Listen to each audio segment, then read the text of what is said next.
Okay, so I'm going to run through some of these expressions. I might comment a little bit on the language involved.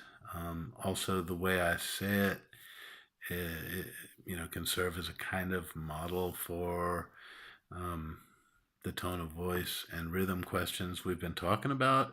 At the same time, nobody has to try to sound just like me. It's just a model, sort of an example that you can maybe extract some principles from and incorporate it into the way you express yourself, which I'm sure is fine anyway, and probably better than the way I sound. But so I'll do it my way, and then take what you like from that for your own way. So here's something I could say. We have a minivan. Would you be interested in that? I don't like the way that sounds. Let me try that again. We have a minivan. Would you be interested in something like that? Would you be interested in one of those? Do you need a larger vehicle? I'll just put you through. I'll just transfer your call. Okay, so some language in there, just some of these like softeners. And when you soften what you say, I guess you're being more polite, but I don't know if I mentioned this. We want to be polite in a friendly way. Friendly, not some of the old fashioned ideas of formality, which is all about distance and being like dry, cold, dispassionate. No, I want to sound friendly, to the point, direct, um, businessy, but friendly business friendly. Um, so sometimes, just if that's something that can come out of you naturally, that's all right. Like it's just a softener. It doesn't even mean anything. It's called a modal particle. Probably all languages have them. Spanish, I think. Well, I won't get into that. At least not here, not now. And so I'll just put you through.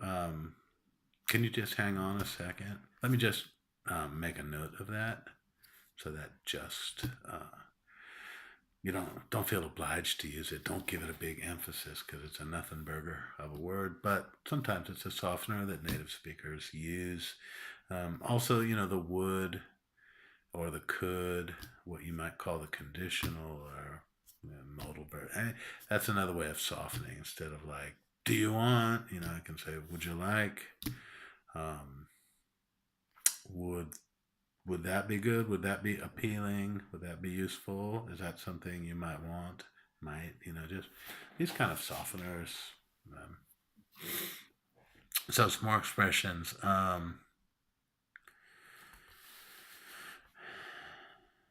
Will you be dropping it off at the same location? How many days will you need it for? Um, are you going to be the driver? Okay, you'll need to bring a valid driver's license the day you pick it up.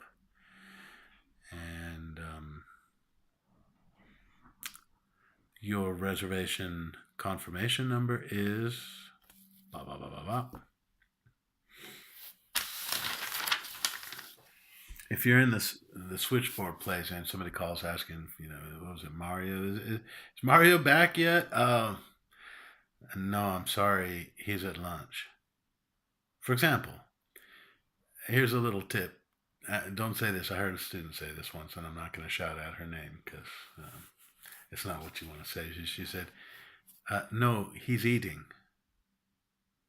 Okay, and now in English that's too graphic. That doesn't, he's at lunch. Okay, eating is like he's sticking food in his, too much information. Just he's at lunch, which tells me that he should be back, in half an hour, assuming it's not a 3 hour lunch. And now, if somebody says thank you, thanks, this is getting maybe towards the end of the conversation. Um, don't say you're welcome. Now, that's one of those funny things. Like, we teach people to say one thing, or the books teach you, thank you, you're welcome. Uh, You don't want to say that because it sounds like then it's like you're saying, okay, I just did you a favor and you didn't. We use thanks a lot. It means less maybe sometimes in English than in other languages. So the best thing to say is just somebody says thanks, thank you say thank you. And, or, yeah, that's the best, just thank you. Now we're emphasizing that you pronoun for contrastive stress. Like, you thanked me, now I'm going to thank you. Thank you. That's how we do it. Thank you. Thank you. You might, when you're signing off, also, um, okay, goodbye and thanks for using Ride Rat Rent a Car. Mm, thanks and thank you for um, trusting Ride Ride Rent a Car. I don't know. You probably have some official slogan you're supposed to say at the end, but that's it. Until the next time. Bye bye. Good luck with it all.